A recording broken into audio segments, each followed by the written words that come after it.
And I'm Heidi. For Rain Country Homestead. And we are here to talk about our first year in homesteading. Talking about our first year homesteading is a little bit tricky. Well, should start off where I was born. No.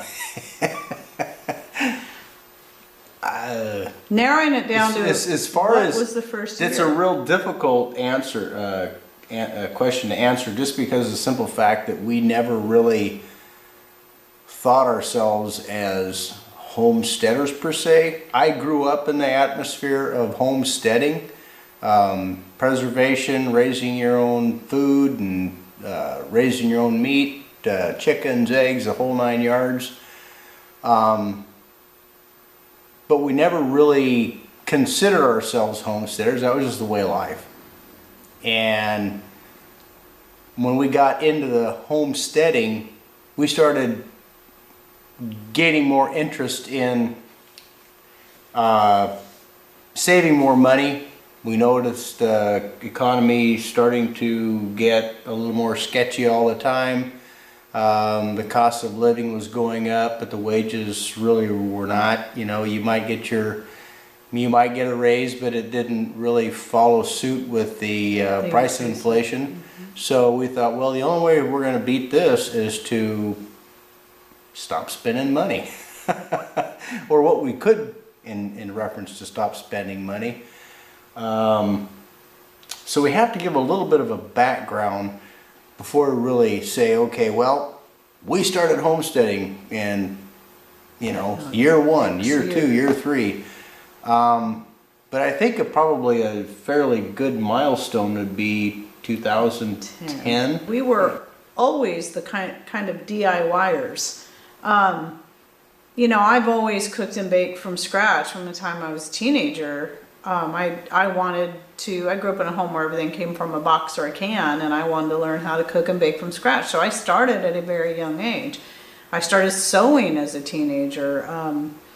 A lot of it was we were just kind of into, he's always been into woodworking and all these different things. So, and then just living frugally. Could we have lived a lot more frugally at times? That is for certain. And so it was just learning things and kind of adding on little bits at a time. And I've shared this in other videos that I've been drying my clothes on an indoor clothesline for, I would say probably about 20 years. Because we've always had a wood stove. And then somewhere along the way I decided, well, I have this wood stove and I'm using it for drying clothes. I might as well learn how to cook on it. So I started doing that. And it wasn't until somebody else kind of said, oh, I used to be into the homesteading thing. And I was like, homesteading? What is that? That name started creeping up every now and then. You'd hear the term homesteading. And I'm one of these guys that I picture a homesteader as somebody coming across the Plains region and with a team of oxen or a mule and pulling a covered wagon and getting halfway across the country and kicking their piano and all their other prized possession out behind the covered wagon just to get west. But we come to find out that no, that's not necessarily what a homesteader is.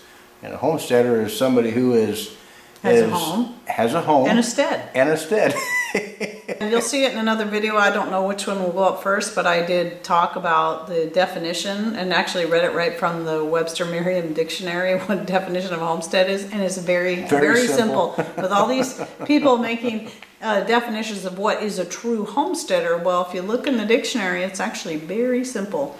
So a lot of people could call themselves homesteaders, but I think really what a lot of us are looking at is the whole idea of just being more self-sufficient. And we've always kind of been that way, but like we said, so really the question is, this video is supposed to be about what did we learn in our first year? So if we were to nail it down to a year, that would be about 2010 when I got more serious into gardening, even though we'd been growing tomatoes and things off and on, well, for at least 20 years. Yeah, and in 2010 we were really, that's when we kind of made the quantum leap per se. Yeah, And we just kind of stepped off into the abyss, Yeah. saying, okay, we're going to start being more proactive on being independent, striving for an independent lifestyle. And that's about the year we got into solar and gardening. I don't know if we got the solar that year, but I think we definitely were taking steps in that direction. We're planning it. planning for that. And planning the chickens. Because we had to do things in steps. Considering where we're at and what we had to work with, we had to do things in steps. And so that's why some things have been a slow progress. Now, I know a lot of people have just went out and bought the homestead property and moved onto it and just bam, got into it. And that's just not how we've done things. Though we did have, like Patrick said, we had that year where we took a much bigger sudden step in knowing, okay, we need to really knuckle down and just take this seriously. So, yeah. So what did we learn in our first year? Absolutely nothing. We learned that you can do it on a third of an acre. We also learned that, okay, we're not spring chickens anymore, but we have the capacity to take a little bit more control of our lives per se, by building things, making things from scratch, working together. I learned that by taking this road, it helps solidify my relationship with my wife a little bit better. And we work together more so as a team than we ever have. And that was a really important thing for me to learn. And me too. And skillets are hard. They are. They're painful. She started cooking with cast iron. Yes, I think they are. They hurt a lot worse than They sound painful when I use them. For me, I can say I can be more specific because that was when I got more serious about gardening. It was more, because Patrick built the greenhouse for me many years ago, just so I could grow tomatoes, right? Because to get tomatoes at the store here, we bought them because it was green what and we tasteless. had to do. But we thought they were supposed to be light green and taste like hard water. well, some tomatoes are light green, but the ones we got were supposed to be red and they weren't. And they had no flavor. And we love tomatoes. We have lots of uses for tomatoes for making salsa and sauces. That's how it started. But then it was like, okay, I need to do more. I need to see, so I took one little patch there between the greenhouse and the deck, and we'd had raspberries trying to grow there. For whatever reason, they never really liked it there. So it was already kind of a garden area, and I really didn't do anything to it. I just started throwing a bunch of seed in that one little area. How many square feet is that area? Of the garden right now? No, between the deck and the greenhouse. That was where I started doing more than just, in outside between there. Yeah, it's probably about 8 feet by 10 feet. Yeah, so it was just a small area. And then I was trying to find other areas to kind of stick things. I found one little patch, that was a flower bed at one time, but the sun never hit it. And I found out you could grow potatoes in the shade. Planted potatoes in there, and they did nothing to the soil. And I actually got quite a few potatoes out of that patch with no sun and no amendments to the soil. Amazing. Potatoes do pretty good here. Yeah, and then I got, and the snow peas did awesome. They grew to be about 10 feet. We kept having to add on to the trellis. Yeah, I had a trellis I kept having to add on to. It was all like just scraps of wood and stuff by that point because it just kept growing and growing. And we had Jerusalem artichokes. Then we had a few herbs that we'd started, and that's pretty much how we got started. And there wasn't a lot of yard space we could use at the time because we had a swimming pool out there. And then I just decided, that's it. I don't want the swimming pool anymore. I want a garden instead. And the grass space started to diminish little by little all around here, and I think that was the 2010-ish. Yeah, right around in there. And so we learned some things we couldn't grow. Yes. We learned things that grew too well and were a nuisance, and so we diligently got Try to get rid of it. Tried. Some of it came back.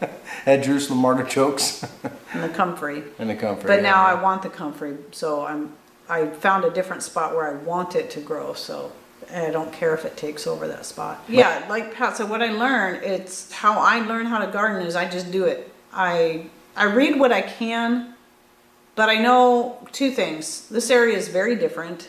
Going by the book, most likely will not work here. It just will not work here. Some things, yes, but most things, no. You can't just do it by the book. Even the tomatoes, unless you're going to use electricity for added heat and light. There's better ways to do tomatoes here that aren't by the book. So what I would do different is... What would you do different, Mom? I don't think I'd do anything different. Did I have failures along the way?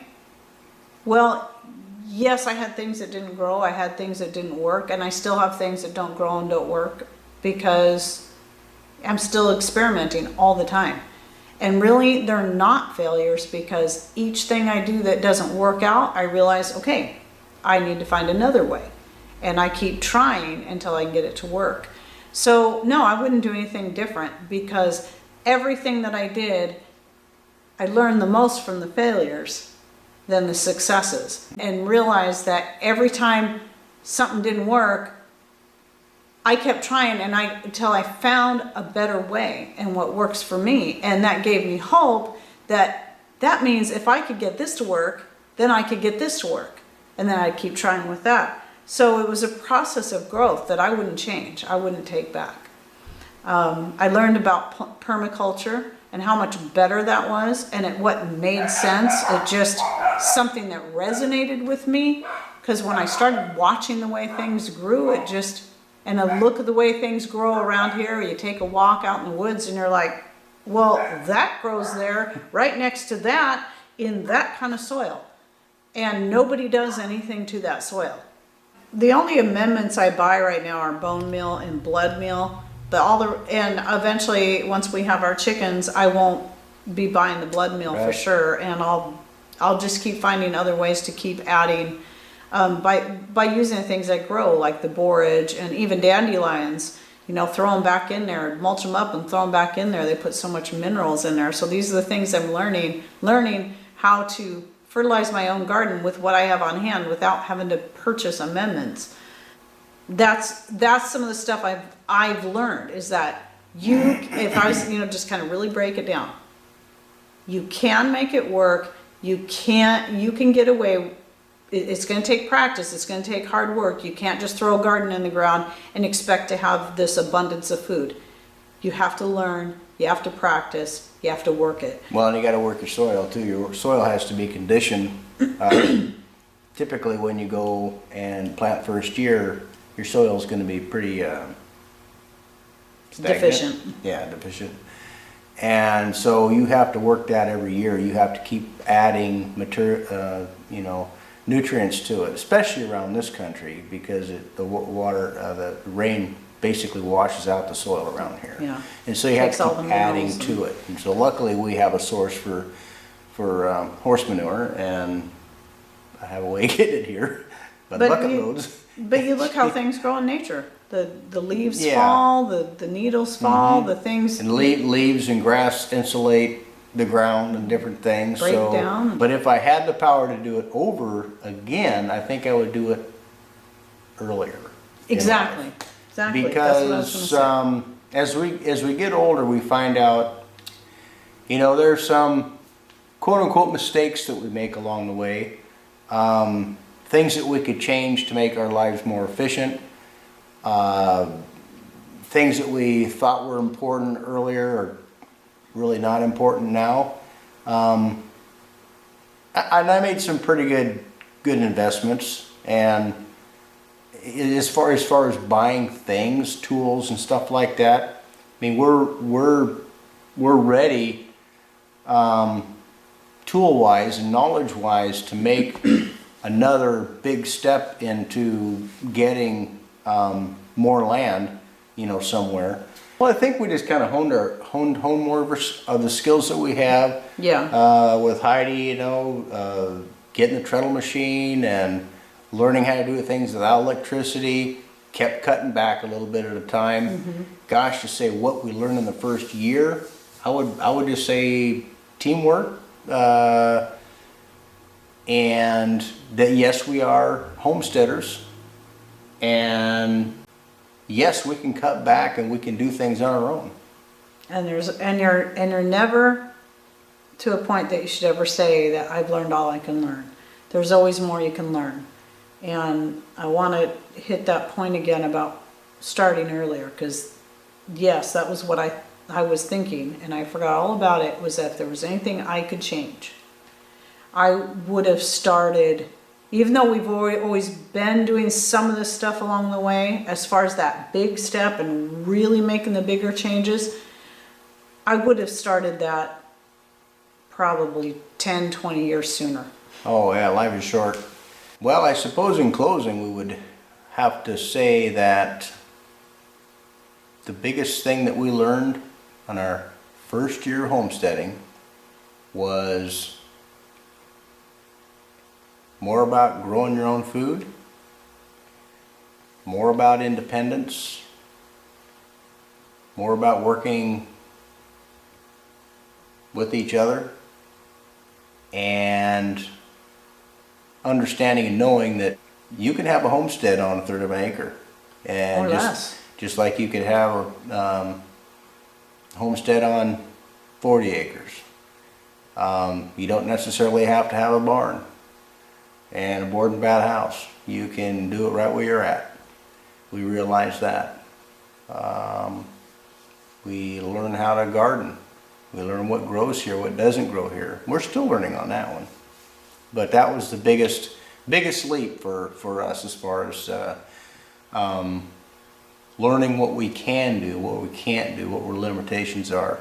So the lesson I think that I would definitely like to share with everyone is that not only can you find something that you can do, is that there's always more you can learn. There's always another skill. There's always another thing that you can learn how to make yourself. There's always another plant you can try to grow, and something you can build, or animal you can try and raise. I mean, there's always something more to learn. And so don't give up learning, don't give up trying. This is Pat? and Heidi from Rain Country Homestead. Thanks for watching. Take care. God bless.